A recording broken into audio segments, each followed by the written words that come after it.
안녕하세요, 여러분. 저는 지난 수십 년 동안 어르신들의 건강을 상담하며 함께 해온 사람입니다. 오늘 여러분께 특별한 이야기를 들려드리려고 합니다. 바로 약보다 더 강한 힘을 가진 우리 일상 속 습관에 관한 이야기입니다. 혹시 요즘 이런 경험하고 계시지 않으신가요? 방금 뭐 하려고 부엌에 갔는지 까먹거나 어제 만난 사람 이름이 입에서 맴돌기만 하고 나오지 않거나 손주한테 같은 말을 반복한다는 소리를 듣거나 말입니다. 그럴 때마다 가슴 한편이 철렁 내려앉으시죠? 혹시 나도 치매가 오는 건 아닐까 하는 불안이 밀려옵니다. 하지만 여러분, 여기 놀라운 사실이 있습니다. 우리 뇌는 80세가 넘어도 새로워질 수 있는 장기라는 점입니다. 이건 단순한 위로가 아니라 과학적으로 입증된 사실이에요. 뇌는 나이와 상관없이 새로운 연결을 만들고 약해진 부분을 다시 강화할 수 있습니다. 오늘은 바로 그 방법을 누구나 집에서 실천할 수 있는 6가지 생활 루틴으로 정리해서 말씀드리겠습니다. 게다가 단 3분이면 가능한 기억 회복 루틴도 함께 나눠보겠습니다. 많은 분들이 기억력이 떨어진다 싶으면 가장 먼저 병원을 떠올리십니다. 당연한 일입니다. 약을 먹으면 나아질 거라는 기대를 하시죠? 그런데 말입니다. 실제로는 약보다 훨씬 더 강한 처방이 따로 있습니다. 바로 일상의 작은 변화, 매일 반복하는 습관이 그것입니다. 왜 그럴까요? 치매라는 병은 어느 날 갑자기 찾아오는 게 아니기 때문입니다. 우리가 증상을 느끼기 훨씬 전부터, 대략 10년 전부터 이미 뇌 속에서는 조용히 변화가 시작됩니다. 뇌세포 사이의 연결이 끊어지기 시작하고 기억을 담당하는 부위가 조금씩 약해지는 거죠. 이 긴 시간 동안 우리 뇌를 지켜줄 수 있는 건 약이 아닙니다. 매일매일 뇌에 주는 작은 자극, 일정한 루틴을 통한 꾸준한 자극이 필요합니다. 여기 한 분의 이야기를 들려드리겠습니다. 79세 이학수님은 평생 목공 일을 하시며 손재주가 뛰어난 분이셨습니다. 온종일 나무를 다듬고 가구를 만들며 사람들과 이야기를 나누는 게 일상이었죠. 그런데 몇 년 전 허리가 안 좋아지면서 일을 그만두셨습니다. 처음엔 편하게 쉴 수 있어서 좋았다고 하셨어요. 하지만 문제는 그 다음부터였습니다. 공방에 안 가니 사람들과 말할 일이 줄었고 집에서 텔레비전만 보는 시간이 늘었습니다. 6개월쯤 지나자 이학수님은 손주 이름이 헷갈리기 시작했습니다. 약속 시간도 자주 잊으셨어요. 가족들은 걱정이 되어 병원에 모시고 갔고 검사 결과 경도인 지장의 초기라는 진단을 받았습니다. 의사 선생님은 약도 처방했지만 그것보다 더 강조한 게 있었습니다. 바로 일상의 루틴을 만들라는 것이었죠. 이학수님은 그날부터 달라지셨습니다. 매일 아침 7시에 일어나 산책을 30분 하기로 정하셨어요. 산책 후엔 반드시 전날 있었던 일을 종이에 적었습니다. 점심 먹고 나선 옛날에 만들었던 가구 사진을 보며 그때 일을 떠올렸고요. 저녁에는 손주와 통화하며 학교 생활 이야기를 듣고 메모했습니다. 이런 작은 루틴을 3개월 동안 꾸준히 반복하셨습니다. 그랬더니 놀라운 변화가 찾아왔습니다. 손주 이름은 물론이고 전화번호까지 자연스럽게 떠오르기 시작한 겁니다. 약속도 잊지 않으셨고 며느리가 부탁한 심부름도 척척 해내셨어요. 6개월 뒤 병원에 다시 가셨을 때 의사 선생님도 깜짝 놀라셨다고 합니다. 인지 기능 점수가 눈에 띄게 좋아져 있었거든요. 이학수님은 이렇게 말씀하셨습니다. 약도 먹었지만 사실 매일 같은 시간에 같은 걸 반복하는 게 더 큰 약이었어요. 이 이야기가 보여주는 진실은 명확합니다. 하루 10분만 투자해도 뇌는 다시 깨어날 수 있습니다. 꾸준한 루틴이 뇌의 신경회로를 다시 연결하고 우리가 잊어버렸다고 생각했던 기억의 길을 되살리는 거예요. 뇌는 근육과 비슷합니다. 쓰지 않으면 약해지지만 규칙적으로 자극하면 다시 강해집니다. 그렇다면 어떻게 시작하면 좋을까요? 거창한 계획은 필요 없습니다. 오늘부터 6가지 습관 중에서 단 하나만 골라보세요. 그리고 7일 동안 연속으로 실천해 보는 겁니다. 혼자 하기 어려우시다면 가족과 함께 하세요. 서로 격려하면서 하면 훨씬 쉽게 습관으로 만들 수 있습니다. 작은 시작이 큰 변화를 만듭니다. 건망증이 심해지면 치매다, 이렇게들 생각하시죠? 그런데 사실 우리 뇌는 그보다 훨씬 먼저 신호를 보냅니다. 문제는 이 신호들을 대부분 그냥 나이 탓으로 넘겨버린다는 점입니다. 혹시 여러분도 이런 변화를 느끼고 계시진 않으신가요?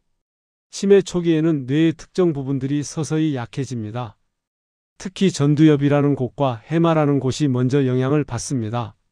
전두엽은 판단과 계획을 담당하고 해마는 새로운 기억을 만드는 곳이죠. 이 부분들이 약해지면 겉으로는 이상하게 보이는 행동 변화가 나타납니다. 그런데 이걸 모르면 단순한 노화나 취향 변화로만 여기게 됩니다. 첫 번째 신호는 단 음식을 갑자기 많이 찾는 겁니다. 평생 달달한 걸 안 좋아하던 분이 초콜릿이나 사탕을 자꾸 찾으면 주의해야 합니다.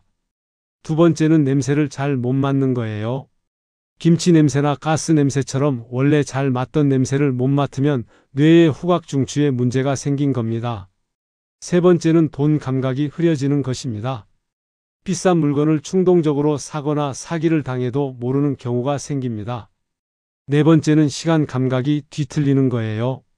아침인데 저녁이라고 하거나 계절을 헷갈리는 일이 잦아집니다. 다섯 번째는 낯선 사람에게도 지나치게 친근하게 대하는 겁니다. 경계심이 사라지고 누구에게나 개인정보를 쉽게 말하게 됩니다. 이런 변화들이 왜 중요할까요? 이건 단순한 노화 현상이 아니라 뇌의 구조가 바뀌고 있다는 신호이기 때문입니다. 조기에 발견하면 진행을 늦출 수 있지만 놓치면 빠르게 악화될 수 있어요. 76세 문선자님의 경우가 대표적입니다. 문선자님은 평생 단 걸 싫어하시는 분이었습니다. 커피도 설탕 안 넣고 드시고 후식도 과일만 드셨죠? 그런데 어느 날부터 상황이 달라졌습니다. 마트에 가시면 케이크를 꼭 사오시고 하루에 초콜릿을 한 통씩 드시는 겁니다. 식사 후엔 꼭 단 음식이 있어야 했고 없으면 짜증을 내셨어요. 처음엔 가족들도 대수롭지 않게 생각했습니다. 나이 들면 입맛이 변하나 보다 정도로만 여겼죠? 하지만 며느리가 뭔가 이상하다고 느낀 건 냄새 때문이었습니다. 어느 날 가스 냄새가 집안에 가득했는데 문선자님은 전혀 눈치를 못 채신 겁니다. 김치찌개를 끓이다가 불을 끄는 걸 잊으셨는데도 타는 냄새를 맡지 못하셨어요. 며느리는 걱정이 되어 어머님을 모시고 병원에 갔습니다. 의사 선생님은 후각 검사를 했고 결과는 충격적이었습니다. 커피 냄새도 장미 향도 레몬 냄새도 거의 구분하지 못하셨어요. 추가 검사를 했더니 초기 알츠하이머 진단이 나왔습니다. 단 음식을 찾은 것도 냄새를 못 맡은 것도 모두 뇌의 변화 때문이었던 거죠. 다행히 조기에 발견했기 때문에 빠르게 대응할 수 있었습니다. 약물 치료와 함께 생활 루틴을 크게 바꾸셨어요. 매일 아침 후각 자극 훈련을 하고 단 음식 대신 과일로 대체했습니다. 가족과 함께 시장도 다니고 요리도 같이 하면서 뇌에 자극을 주었죠. 1년이 지난 지금 문선자님은 혼자 시장도 다니시고 손주 밥도 챙겨주십니다. 며느리는 이렇게 말합니다. 그때 단 걸 많이 찾는다고 병원에 안 갔으면 어땠을까 생각하면 아찔해요. 이 5가지 변화는 절대 가볍게 넘길 신호가 아닙니다. 하나라도 눈에 띈다면 조기 점검이 필요합니다. 그럼 어떻게 해야 할까요? 오늘 당장 종이에 이 5가지를 적어서 냉장고에 붙여두세요. 단 음식을 자꾸 찾는지, 냄새를 잘 못 맡는지, 돈 감각이 이상한지, 시간을 헷갈리는지, 낯선 사람에게 너무 친근한지 체크하는 겁니다. 만약 이 중 2가지 이상이 2주 넘게 계속된다면 보건소나 병원에 상담 예약을 잡으세요. 부끄러운 일이 아닙니다. 오히려 현명한 선택입니다. 평생 들어온 말이 있으시죠? 밥 먹고 바로 눕지 마라 소가 된다는 말입니다. 그래서 많은 분들이 식사 후엔 무조건 움직이려고 하십니다. 설거지를 하거나 청소를 하거나 산책을 나가시죠? 그런데 최신 연구 결과는 조금 다른 이야기를 합니다. 잠깐 눈을 감고 쉬는 게 오히려 뇌에 더 좋다는 겁니다. 왜 그럴까요? 우리가 밥을 먹으면 소화를 위해 위장으로 혈액이 집중됩니다. 그러면 상대적으로 뇌로 가는 혈류량이 줄어들게 됩니다. 이때 억지로 움직이면 뇌는 혈액도 부족한데 일까지 해야 하는 상황이 되는 거죠. 반대로 10분에서 15분 정도 눈을 감고 편안히 쉬면 뇌로 가는 혈류가 서서히 회복됩니다. 그러면 기억력과 집중력이 자연스럽게 좋아집니다. 특히 노년기에는 이 효과가 더 크게 나타납니다. 81세 오상필님은 평생 식당을 운영하셨습니다. 늘 바쁘게 움직이며 살아오셨죠? 은퇴 후에도 그 습관은 이어졌습니다. 아침 먹고 바로 산책, 점심 먹고 바로 청소, 저녁 먹고 또 설거지. 쉬는 시간 없이 움직이셨어요. 그런데 문제가 생겼습니다. 오후만 되면 머리가 멍하고 몸에 기운이 없었습니다. 저녁 약속을 잡아도 피곤해서 못 나갈 지경이었죠. 어느 날 건강검진을 받으러 병원에 갔다가 의사 선생님께 이 이야기를 했습니다. 선생님은 의외의 조언을 하셨어요. 식사 후에 10분만 쉬고 계세요. 눕는 게 좋고 그냥 눈만 감고 있어도 됩니다. 오상필님은 반신반의했습니다. 평생 밥 먹고 누우면 안 된다고 배워왔는데 누우라니 이상했던 거죠. 하지만 워낙 피곤이 심해서 한번 해보기로 했습니다. 점심을 드신 후 방에 가서 왼쪽으로 누웠습니다. 그냥 눈만 감았어요. 처음엔 5분도 채 안 돼서 일어나고 싶었습니다. 뭔가 계속해야 할 것 같은 불안감이 있었거든요. 하지만 타이머를 10분으로 맞춰두고 참았습니다. 그렇게 일주일을 하니 조금씩 익숙해졌습니다. 2주쯤 지나자 변화가 느껴졌습니다. 오후에 머리가 멍한 느낌이 줄어들었어요. 3주 후엔 저녁 모임도 거뜬히 나갈 수 있었습니다. 한 달이 지나자 오상필님은 확신했습니다. 이게 진짜 효과가 있구나. 지금은 매일 점심 식사 후 10분 휴식이 빠지지 않는 습관이 되었습니다. 며느리에게도 권해서 온 가족이 함께 실천하고 있다고 합니다. 그런데 여기서 주의할 점이 있습니다. 당뇨가 있으신 분들은 조금 다르게 접근해야 합니다. 70세 정서희님이 그 경우입니다. 정서희님도 식후 휴식이 좋다는 말을 듣고 바로 실천했습니다. 그런데 이상했어요. 혈당이 오히려 더 올라가는 겁니다. 병원에 가서 물어보니 당뇨가 있는 분은 식후 바로 눕는 것보다 가볍게 걷는 게 먼저라고 했습니다. 정서희님은 방법을 바꿨습니다. 식사 후 10분 정도 천천히 걷습니다. 집안을 한 바퀴 돌거나 날씨가 좋으면 마당을 거니시죠. 그런 다음 의자에 앉아서 눈을 감고 5분 정도 쉽니다. 이렇게 하니 혈당도 안정되고 오후 피로도 줄었습니다. 3개월 만에 혈당 수치가 눈에 띄게 좋아졌고 의사 선생님도 칭찬하셨다고 합니다. 정리하자면 이렇습니다. 짧은 휴식은 뇌의 재충전 시간입니다. 하지만 깊은 낮잠처럼 1시간 이상 자는 건 오히려 해롭습니다. 밤에 잠을 못 자게 되고 생체 리듬이 깨지거든요. 그리고 눕는다면 왼쪽으로 누우세요. 심장이 왼쪽에 있어서 왼쪽으로 누우면 혈액순환에 도움이 됩니다. 당뇨가 있다면 먼저 가볍게 걷고 난 후 앉아서 쉬는 게 좋습니다. 어떻게 시작하면 좋을까요? 오늘 점심 드신 후에 타이머를 15분으로 맞춰보세요. 휴대전화 알람이면 충분합니다. 조용한 곳에 가서 편하게 눕거나 앉으세요. 눈을 감으세요. 아무 생각하지 마시고 그냥 숨소리에만 집중하세요. 15분 후 알람이 울리면 천천히 일어나세요. 이게 전부입니다.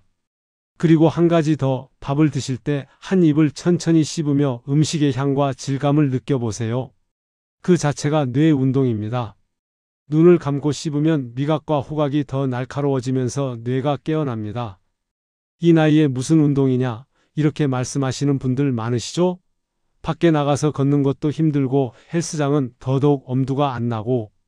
그런데 운동은 꼭 밖에서 땀 흘리며 하는 것만이 아닙니다. 여러분이 매일 하시는 집안일, 그게 바로 최고의 뇌 운동입니다. 설거지를 생각해 보세요. 그릇을 분류하고 순서를 정하고 물의 온도를 조절하고 힘 조절을 하며 닦아야 합니다. 이 모든 과정에서 뇌는 계획하고 집중하고 조절하는 일을 합니다. 빨래도 마찬가지입니다. 색깔별로 나누고 세탁 모드를 선택하고 개는 순서를 정하는 모든 게 뇌 운동이에요. 여기에 손의 세밀한 움직임까지 더해지면 뇌의 여러 영역이 동시에 활성화됩니다. 그런데 여기서 한 가지를 더하면 효과가 배가 됩니다. 바로 말을 하는 겁니다. 텔레비전 광고 문구를 크게 따라 말하는 행위는 단순해 보이지만 실제로는 뇌의 언어 영역과 청각 영역, 기억 영역을 동시에 자극합니다. 듣고 이해하고 기억하고 입 밖으로 내는 이 모든 과정이 뇌 회로를 깨우는 훈련이 됩니다. 73세 박기현님은 남편을 떠나보낸 후 혼자 사시게 되었습니다. 처음엔 괜찮았습니다. 그런데 시간이 지나면서 무기력해졌어요. 아침에 일어나도 뭘 해야 할지 막막했습니다. 밥을 먹어야 하나, 청소를 해야 하나, 빨래를 해야 하나? 순서가 헷갈렸습니다. 결국 하루 종일 소파에 앉아 텔레비전만 보는 날이 많아졌죠. 딸이 걱정되어 자주 전화를 했는데 어느 날 박기현님이 같은 질문을 3번이나 반복하셨습니다. 손주 학교는 잘 다니니? 하고 물어보시고 5분 후에 또 같은 질문을 하신 겁니다. 딸은 깜짝 놀라 주말에 내려갔습니다. 집안은 어질러져 있었고 냉장고엔 유통기한 지난 음식이 가득했습니다. 딸은 어머니를 설득해서 함께 작은 변화를 시작했습니다. 우선 종이에 하루 일과를 적었습니다. 아침에 일어나면 설거지, 그 다음 빨래, 마지막으로 정리. 이 순서를 냉장고에 붙였어요. 그리고 각 일을 15분씩만 하기로 했습니다. 타이머를 맞춰두고 15분 동안만 집중하는 겁니다. 처음엔 힘들었습니다. 박기현님은 이걸 왜 해야 하나 싶었거든요. 하지만 딸이 매일 전화해서 확인했습니다. 오늘 설거지 하셨어요? 빨래는 돌리셨어요? 이렇게 물으면 박기현님은 대답하기 위해서라도 해야 했습니다. 일주일이 지나자 조금 익숙해졌습니다. 2주가 지나자 타이머 없이도 순서가 기억났습니다. 한 달 후엔 스스로 오늘은 설거지부터 해야지 하고 결정하셨어요. 2개월쯤 지난 어느 날 딸이 전화했을 때 박기현님이 웃으며 말씀하셨습니다. 이제 무엇부터 할지 안 헷갈려? 머리가 좀 맑아진 것 같아. 실제로 같은 질문을 반복하는 일도 줄었습니다. 냉장고도 깨끗이 정리되어 있었고 집안도 단정했습니다. 작은 루틴이 뇌를 깨운 겁니다. 여기에 한 가지를 더했습니다. 68세 이하라님의 이야기입니다. 이하라님은 말할 때 단어가 자꾸 막혔습니다. 그게 뭐더라, 그거 있잖아, 이런 말을 자주 하셨죠? 손녀가 놀러 왔다가 재미있는 제안을 했습니다. 할머니, 우리 텔레비전 광고 노래 따라 불러요. 처음엔 쑥스러웠습니다. 하지만 손녀가 먼저 시작하니 따라하게 되더랍니다. 광고 노래는 짧고 반복적입니다. 오은 맛있어, 오오로 건강하게, 이런 간단한 문구들이죠. 이하라님은 처음엔 박자도 못 맞추고 가사도 틀렸습니다. 하지만 손녀와 함께 웃으며 따라하다 보니 점점 나아졌어요. 3주 정도 하고 나니 단어 막힘이 줄어들었습니다. 대화할 때도 훨씬 매끄러워졌고요. 광고 문구를 듣고 기억하고 말하는 과정이 언어 회로를 자극한 겁니다. 정리하면 이렇습니다. 몸을 움직이면서 동시에 말하고 기억하는 것을 반복하면 뇌의 여러 회로가 동시에 깨어납니다. 그게 바로 집안일과 광고 따라 말하기의 힘입니다. 어떻게 실천할까요? 오늘부터 하루에 한 번 15분 타이머를 켜고 집안일을 해보세요. 설거지든 빨래든 청소든 상관없습니다. 15분 동안만 집중하세요. 작은 성취감이 쌓입니다. 그리고 텔레비전을 볼 때 광고가 나오면 문구 3줄만 크게 따라 말해보세요. 처음엔 어색해도 괜찮습니다. 반복하다 보면 뇌가 깨어나는 걸 느끼실 겁니다. 이젠 어제 일이 가물가물하다, 이런 말씀 자주 하시나요? 어제 저녁에 뭘 먹었는지, 누구한테 전화했는지 기억이 안 날 때가 있으시죠? 이런 일이 반복되면 불안해집니다. 내 기억력이 이렇게 나빠졌나 싶어서요. 그런데 말입니다. 기억을 되돌리는 첫걸음은 생각보다 간단합니다. 바로 어제를 다시 정리하는 겁니다. 하루를 거꾸로 떠올리는 행위는 뇌에 특별한 자극을 줍니다. 보통 우리는 시간 순서대로 생각합니다. 아침에 일어나서 점심 먹고 저녁 먹고, 이건 자연스러운 흐름이라 뇌가 크게 일하지 않아도 됩니다. 하지만 거꾸로 떠올리면 이야기가 달라집니다. 지금부터 거슬러 올라가려면 기억을 저장하는 해마와 판단을 담당하는 전두엽이 동시에 작동해야 합니다. 이 과정에서 새로운 신경 연결이 만들어지고 약해진 기억의 통로가 다시 강화됩니다. 여기에 손으로 직접 글씨를 쓰는 행위를 더하면 효과가 배가 됩니다. 펜을 잡고 글자의 모양을 떠올리고 손을 움직이는 이 모든 과정에서 운동 영역, 감각 영역, 시각 영역이 함께 활성화됩니다. 휴대전화로 메모하는 것과는 차원이 다릅니다. 75세 노준영님은 은퇴 후 무료한 일상을 보내셨습니다. 특별히 할 일도 없고 만날 사람도 줄어들었죠. 그러다 보니 하루하루가 똑같았습니다. 그런데 문제는 약을 자주 까먹는 거였어요. 혈압약을 아침에 먹어야 하는데 먹었는지 안 먹었는지 헷갈렸습니다. 오후에 약속이 있어도 시간을 놓치기 일쑤였고요. 부인이 걱정해서 병원에 같이 갔습니다. 의사 선생님은 약도 처방했지만 특별한 숙제를 내주셨어요. 매일 자기 전에 3분만 시간을 내서 오늘 하루를 거꾸로 생각해 보세요. 그리고 한 줄만 적으세요. 노준영님은 처음엔 귀찮았습니다. 자기 전에 뭘 적는다는 게 번거로웠거든요. 하지만 부인이 공책을 사다 주고 침대 옆에 펜과 함께 놓아뒀습니다.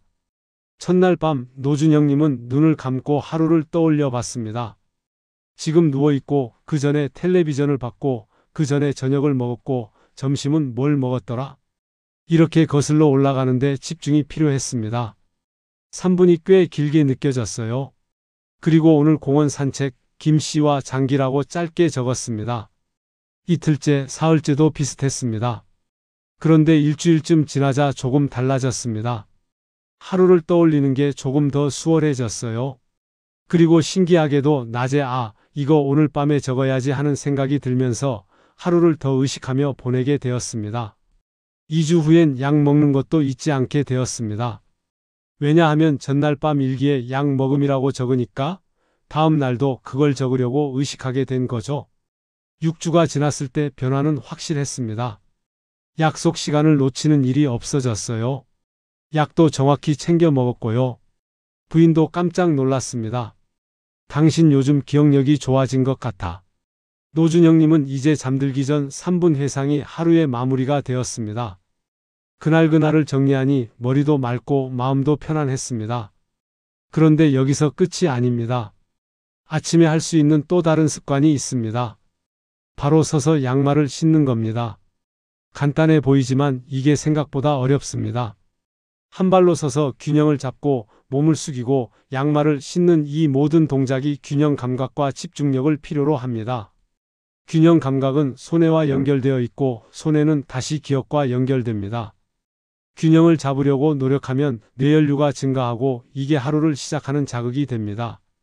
71세 서미라님은 처음 이 이야기를 들었을 때 코웃음 쳤습니다. 서서 양말 신는 게 뭐가 어려워? 하지만 막상 해보니 3초도 버티기 힘들었습니다. 몸이 흔들리고 금방 발을 내려놓게 되었어요. 그때 깨달았습니다. 내 균형 감각이 이렇게 나빠졌구나. 서미라님은 매일 아침 도전했습니다. 처음엔 벽을 짚고 했습니다. 5초, 7초, 10초. 조금씩 시간을 늘렸어요. 2주가 지나자 벽 없이도 10초를 버틸 수 있었습니다. 한 달 후엔 20초까지 갔습니다. 신기한 건 다른 변화도 생겼다는 겁니다. 머리가 맑아진 느낌이 들었어요. 오전에 집안일을 할 때도 더 또렷했습니다. 균형을 잡으려는 노력이 뇌를 깨운 거죠. 정리하면 이렇습니다. 잠들기 전 3분, 오늘을 되짚고 기록하는 습관이 뇌를 젊게 만듭니다.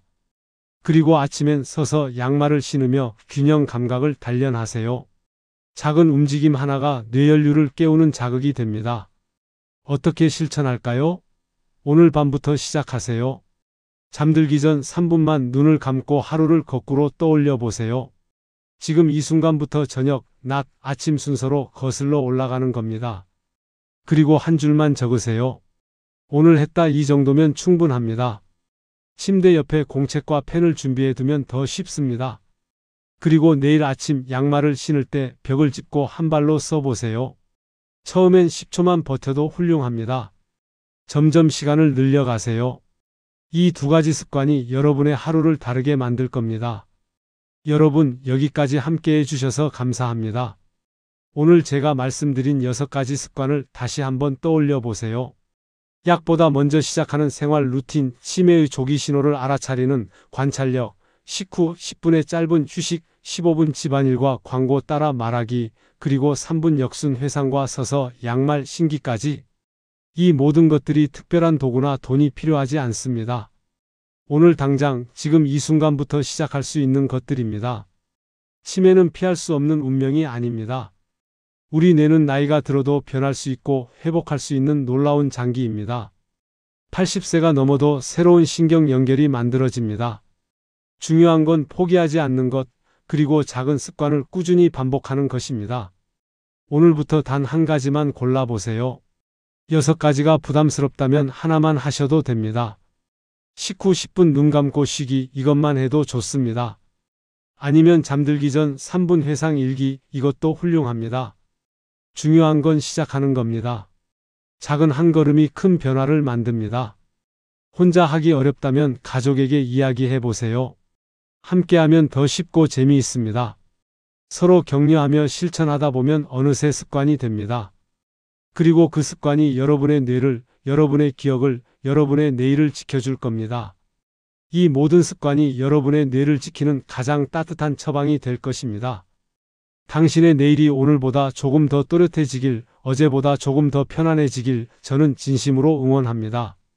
오늘도 건강하시고 행복하시길 바랍니다. 감사합니다. 요즘 따라 이유 없이 어깨가 뻣뻣하거나 계단 몇 층만 올라가도 숨이 차고 손끝이 자주 저리신가요? 나이 드니 그렇지 하고 넘기기 쉬운 이 작은 증상들이 사실은 뇌혈관이 보내는 경고 신호일 수 있습니다. 저는 수년간 건강 정보를 전달하면서 많은 분들을 만나왔습니다. 그분들의 이야기를 들으며 깨달은 건 건강은 멀리 있는 게 아니라 매일의 작은 선택 속에 있다는 것이었습니다. 오늘은 제가 직접 보고 들은 이야기, 그리고 과학이 증명한 예방법을 통해 뇌경색을 예방하고 건강한 뇌혈관을 지키는 법을 나누고자 합니다. 이건 단순한 의학 정보가 아니라 우리 삶의 질을 바꾸는 이야기입니다. 지금부터 함께 천천히 살펴보겠습니다. 아침에 거울을 보며 미소 지을 때 혹시 한쪽 입꼬리가 덜 올라간다고 느낀 적 있으신가요?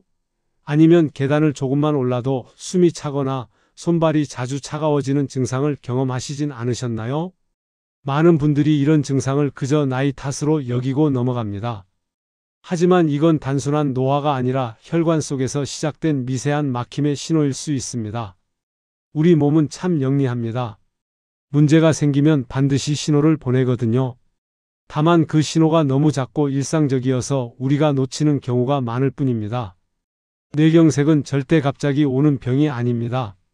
많은 분들이 어느 날 갑자기 쓰러진다고 생각하시지만 사실 그 이면에는 수년, 아니 수십 년에 걸친 변화가 숨어 있습니다.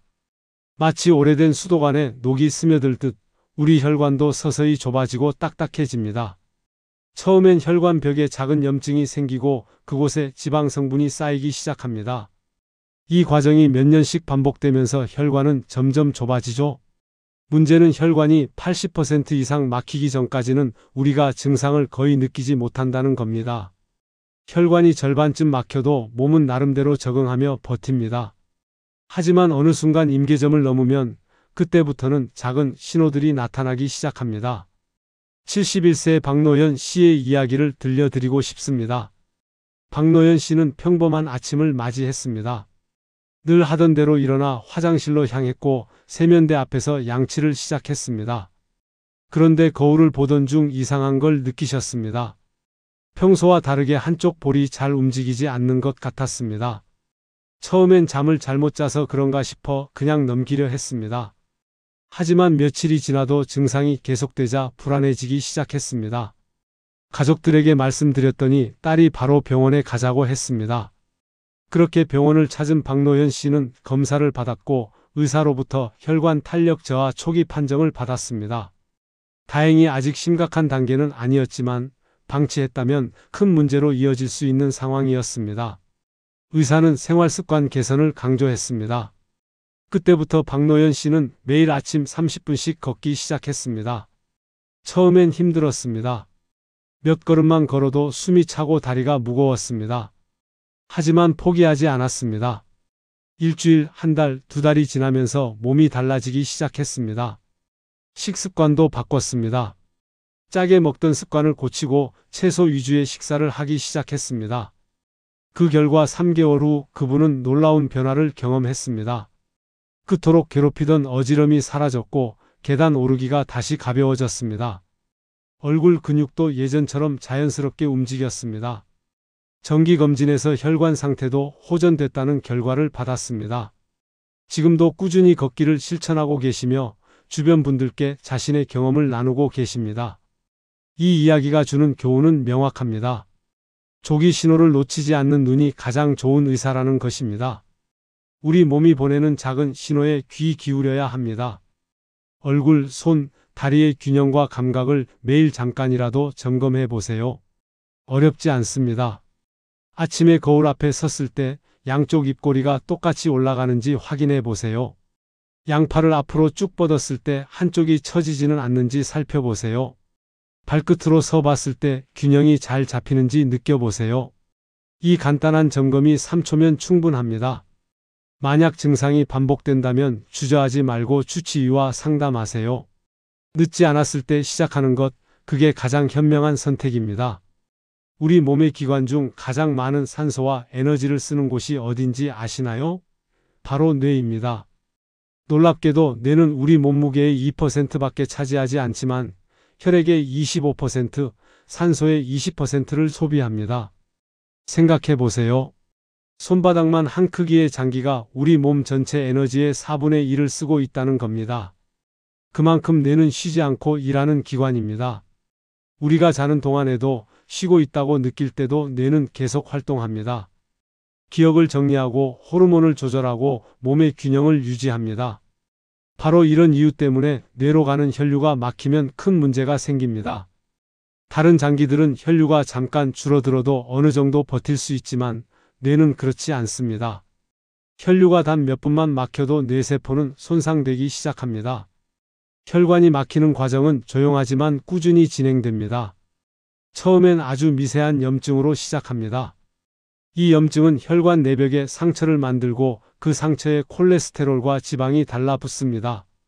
시간이 지나면서 이 덩어리는 점점 커지고 혈관은 좁아집니다. 마치 하수구에 때가 끼듯이 말입니다. 이 과정이 10년, 20년에 걸쳐 진행되다가 결국 혈액이 통하지 못하는 단계에 이릅니다. 문제는 이 과정이 너무 조용하다는 겁니다.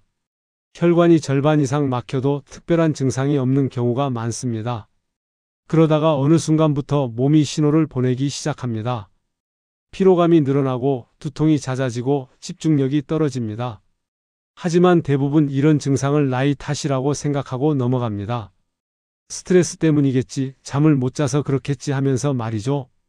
66세 이서윤 씨도 그랬습니다. 이서윤 씨는 평생 건강하게 살아오셨습니다. 큰 병 한 번 없이 지내셨고 본인도 건강에 자신이 있었습니다. 하지만 몇 달 전부터 이상한 증상이 나타나기 시작했습니다. 오후만 되면 머리가 무겁고 어지러웠습니다. 처음엔 점심을 많이 먹어서 그런가 싶어 식사량을 줄여봤지만 소용없었습니다. 두통도 심해졌습니다. 특히 오후 3시쯤이 되면 머리 뒤쪽이 조이는 듯한 통증이 찾아왔습니다. 진통제를 먹으면 잠시 나아지지만 다음 날이면 또 같은 증상이 반복됐습니다. 가족들이 걱정하며 병원에 가보라고 했지만 그분은 별일 아니라며 미뤘습니다. 그러던 어느 날 산책 중에 갑자기 어지러워 쓰러질 뻔한 일이 있었습니다. 그제야 심각성을 느끼고 병원을 찾았습니다. 검사 결과는 충격적이었습니다. 경동맥 협착 초기 단계였습니다. 목에 큰 혈관이 좁아져 있었던 겁니다. 의사는 지금이라도 관리하면 충분히 회복할 수 있다고 했습니다. 약물 치료와 함께 생활습관 개선이 필수라고 강조했습니다. 이서윤 씨는 그날부터 달라졌습니다. 매일 아침 30분씩 걷기 시작했습니다. 비가 와도 춥거나 더워도 빠지지 않고 걸었습니다. 식습관도 완전히 바꿨습니다. 짜게 먹던 습관을 고치려고 국물은 절반만 먹고 김치도 덜 먹었습니다. 처음엔 음식이 싱겁게 느껴져 힘들었지만 2주쯤 지나자 입맛이 적응하기 시작했습니다. 그렇게 2개월이 지났습니다. 놀라운 변화가 일어났습니다. 오후마다 찾아오던 두통이 거의 사라졌습니다. 어지럼증도 눈에 띄게 줄었습니다. 다시 검사를 받았을 때 의사는 혈관 상태가 많이 좋아졌다며 칭찬했습니다. 지금도 매일 걷기와 저염식을 실천하고 계시며 건강한 일상을 되찾으셨습니다. 이 이야기에서 중요한 건 무리하지 말고 꾸준히 하는 것입니다. 하루에 1시간을 무리해서 걷는 것보다 10분씩 3번 나눠 걷는 게 오히려 더 효과적입니다.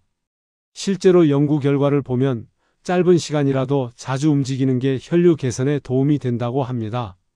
혈액순환은 지속적인 자극에 반응하거든요. 한 번에 많이 하려고 하지 마세요.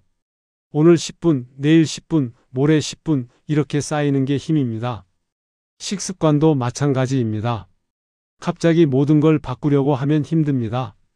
식탁에서 국물만 절반 남기는 것부터 시작해 보세요. 그것만으로도 염분 섭취를 크게 줄일 수 있습니다. 작은 실천이 큰 변화를 만듭니다. 나는 건강하니까 괜찮아? 이 말만큼 위험한 게 또 있을까요?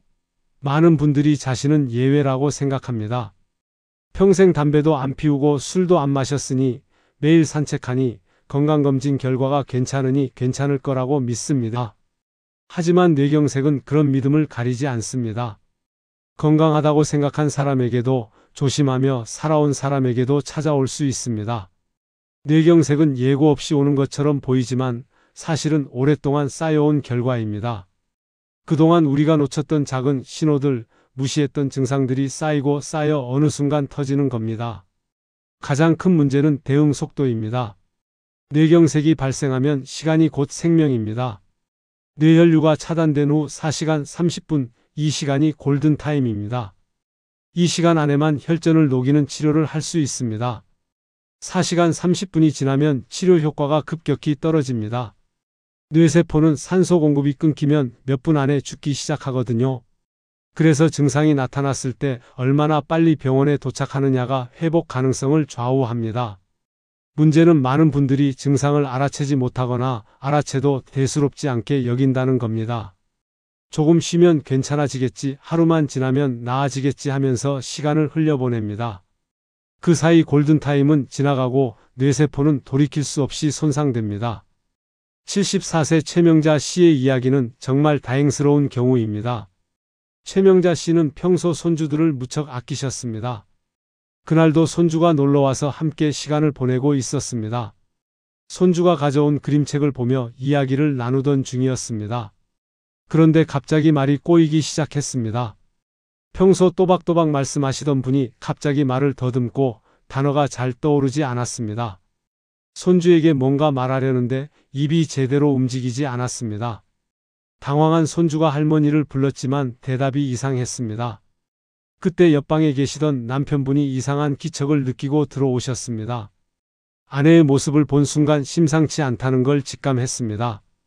최명자 씨는 한쪽 팔에 힘이 빠져 축 늘어져 있었고 얼굴 한쪽이 약간 처져 보였습니다. 남편분은 몇 달 전 보건소에서 들었던 뇌경색 교육이 떠올랐습니다. 주저없이 119에 전화했습니다.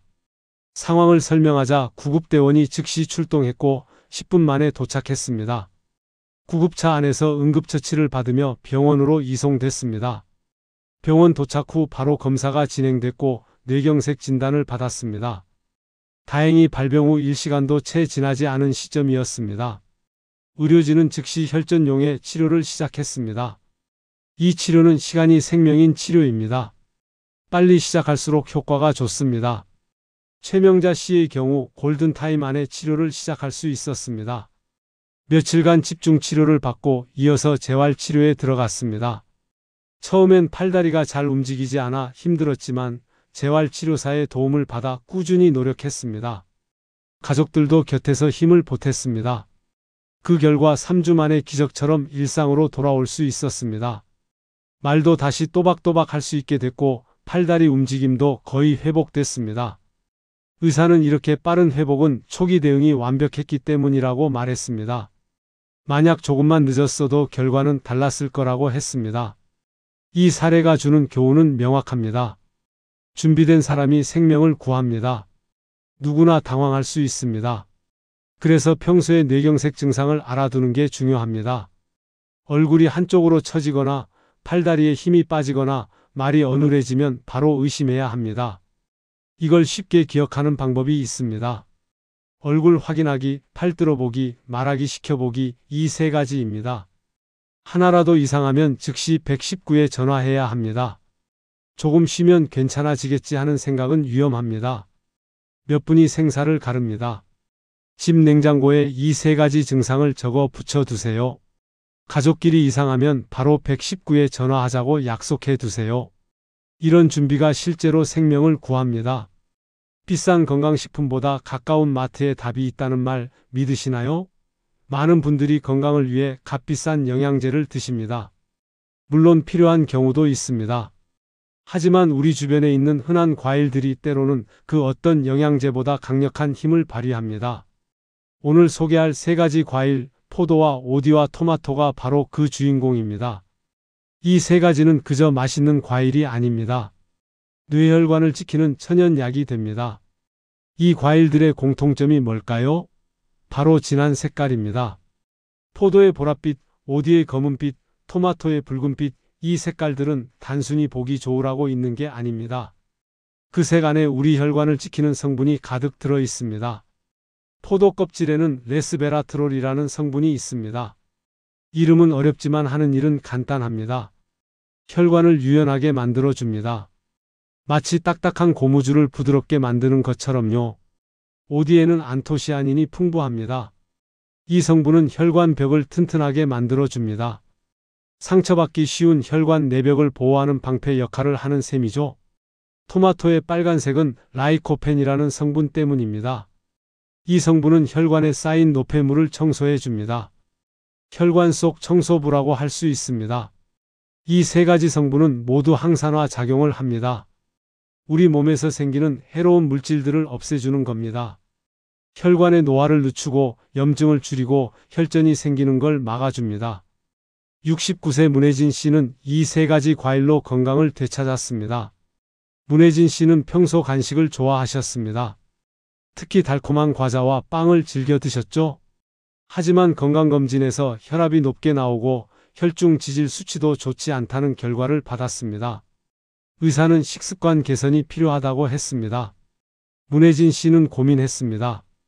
평생 먹어온 간식을 끊기가 쉽지 않았으니까요. 그러던 중 건강 프로그램에서 과일의 효능에 대해 듣게 됐습니다. 특히 진한 색깔의 과일이 혈관 건강에 좋다는 이야기가 인상 깊었습니다. 그날부터 실천에 옮겼습니다. 과자 대신 포도를 먹기 시작했습니다.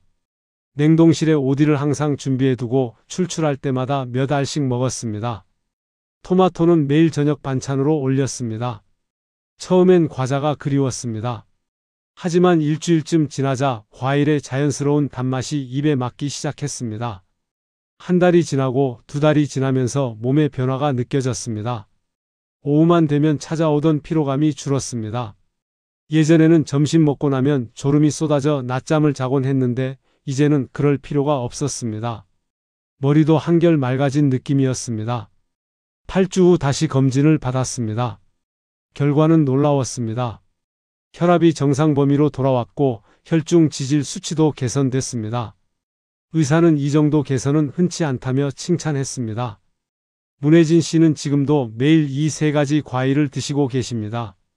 과자는 이제 거의 찾지 않습니다. 과일이 주는 자연스러운 단맛과 상쾌함을 알게 된 후로는 과자가 너무 달고 느끼하게 느껴진다고 하십니다. 건강도 좋아지고 기분도 좋아졌다며 주변 분들께도 이 방법을 적극 권하고 계십니다. 이 과일들을 어떻게 먹으면 더 효과적일까요? 포도는 껍질째 드세요. 껍질에 좋은 성분이 집중돼 있으니까요.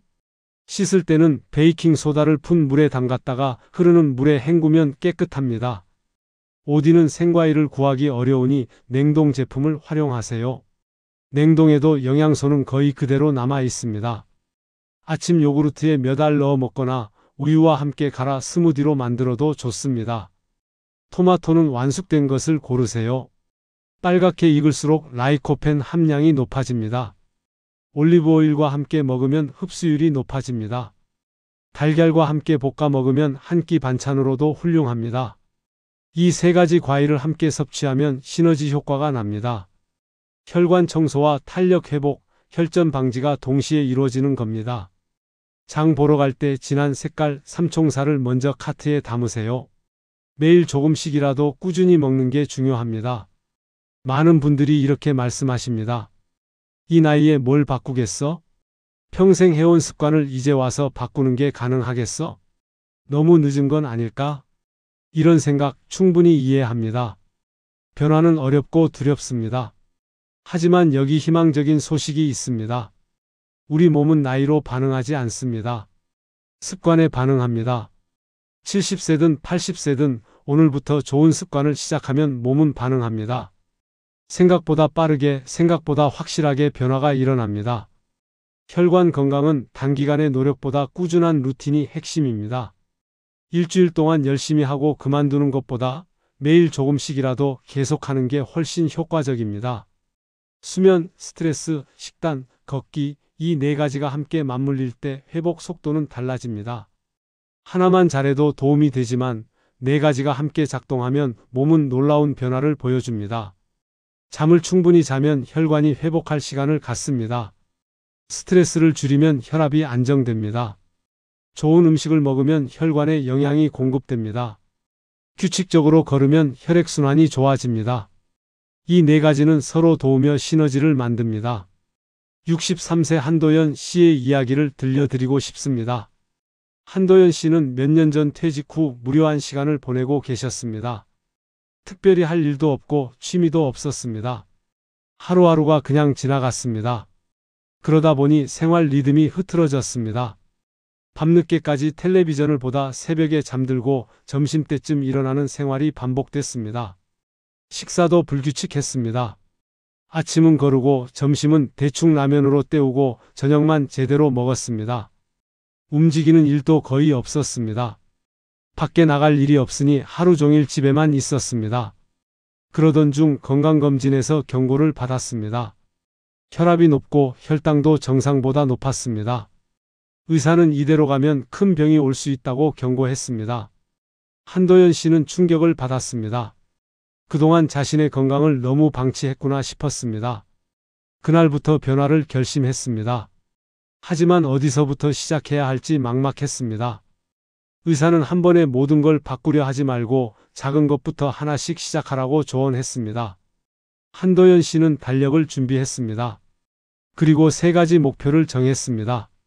과일 먹기, 걷기 30분, 밤 11시 전 잠자리 들기. 이 3가지를 달력에 체크하기로 했습니다. 처음엔 쉽지 않았습니다. 평생 해온 습관을 바꾸는 게 어디 쉬운 일인가요? 첫 주에는 체크 표시가 듬성듬성했습니다. 하지만 포기하지 않았습니다. 못한 날이 있어도 다음 날 다시 시작했습니다. 2주째부터 조금씩 익숙해지기 시작했습니다. 과일 먹는 게 습관이 되고 걷기가 자연스러워졌습니다. 일찍 자니 아침에 일어나는 게 한결 수월했습니다. 한 달이 지나자 몸의 변화가 느껴졌습니다. 아침에 일어날 때 머리가 맑았고 온몸이 가벼웠습니다. 그토록 괴롭히던 어지럼증이 사라졌습니다. 예전에는 아침에 일어나면 한참 동안 머리가 어질어질했는데 이제는 개운하게 일어날 수 있었습니다. 2개월이 지나고 3개월이 지나면서 변화는 더 확실해졌습니다. 계단을 오를 때 숨이 차지 않았고 하루 종일 활기가 넘쳤습니다. 다시 검진을 받았을 때 수치들이 모두 개선됐습니다. 혈압도 정상 범위로 돌아왔고 혈당도 안정됐습니다. 의사는 놀라워하며 무엇을 어떻게 했느냐고 물었습니다. 한도연 씨는 달력을 보여주며 말씀하셨습니다. 특별한 건 없었고 그저 이 3가지를 매일 체크했을 뿐이라고요. 지금도 매일 아침 달력을 보며 하루를 시작하십니다. 체크 표시가 빼곡하게 채워진 달력을 보면 뿌듯함과 함께 자신감이 생긴다고 하십니다. 이제는 이 루틴이 삶의 일부가 됐습니다. 이 이야기가 주는 교훈은 간단합니다. 오늘 하루만 잘 해보자. 이 마음이 건강한 내일을 만듭니다. 한 달 후를 생각하면 막막하지만 오늘 하루는 할 수 있습니다. 오늘 과일 한 접시, 오늘 30분 걷기, 오늘 일찍 자기. 이것만 생각하세요. 내일 걱정은 내일 하면 됩니다. 오늘 하루를 잘 보내면 그 하루들이 모여 한 달이 되고 석 달이 되고 1년이 됩니다. 작은 습관이 쌓이면 혈관은 어느새 젊어집니다. 매일 아침 체크리스트를 만들어 보세요. 과일 먹었는지, 걸었는지, 몇 시에 잤는지 이 3가지만 표시하는 겁니다. 스마트폰 알람을 활용하는 것도 좋습니다. 아침 8시에 물 마시기 알람, 오후 3시에 과일 먹기 알람, 저녁 7시에 산책 알람, 이렇게 3번만 맞춰두세요. 알람이 울리면 그대로 실천하는 겁니다. 생각할 필요도 없이 자동으로 움직이게 됩니다. 이런 작은 장치들이 습관을 만들어줍니다. 여러분, 오늘 함께 나눈 이야기들이 마음에 와닿으셨나요? 뇌경색은 분명 두려운 병입니다. 한순간에 삶을 바꿔놓을 수 있는 무서운 질환이죠. 하지만 동시에 충분히 예방할 수 있는 병이기도 합니다. 우리 몸이 보내는 작은 신호에 귀 기울이고 매일 조금씩 좋은 습관을 실천하면 뇌혈관은 건강을 되찾습니다. 포도, 오디, 토마토 이 세 가지 과일은 단순한 간식이 아닙니다. 우리 혈관을 깨우는 열쇠입니다. 비싼 영양제나 특별한 치료가 아니어도 괜찮습니다. 가까운 마트에서 구할 수 있는 이 과일들이 매일 30분 걷는 그 시간이 밤 11시 전에 잠자리에 드는 그 습관이 여러분의 뇌혈관을 지킵니다. 오늘 마트에 가시면 장바구니에 진한 색깔의 과일들을 담아보세요. 저녁 식사 후에 현관문을 열고 밖으로 나가보세요. 30분은 부담스럽다면 10분만이라도 좋습니다. 오늘 밤 11시가 되기 전에 잠자리에 들어보세요. 이 작은 실천이 내일의 건강을 만듭니다. 그리고 거울 앞에 서서 스스로에게 말해보세요. 나는 오늘 내 혈관을 지켰다. 나는 오늘 내 건강을 돌봤다. 이 한마디가 여러분에게 자신감을 줄 겁니다. 그 자신감이 내일도 모레도 계속 좋은 습관을 이어가게 만들 겁니다. 당신의 뇌는 아직 늦지 않았습니다. 당신의 혈관도 마찬가지입니다. 오늘부터 시작하면 됩니다. 나이는 숫자일 뿐이고 진짜 중요한 건 지금 이 순간부터 무엇을 하느냐입니다. 당신의 내일은 지금 이 순간부터 새로 시작됩니다.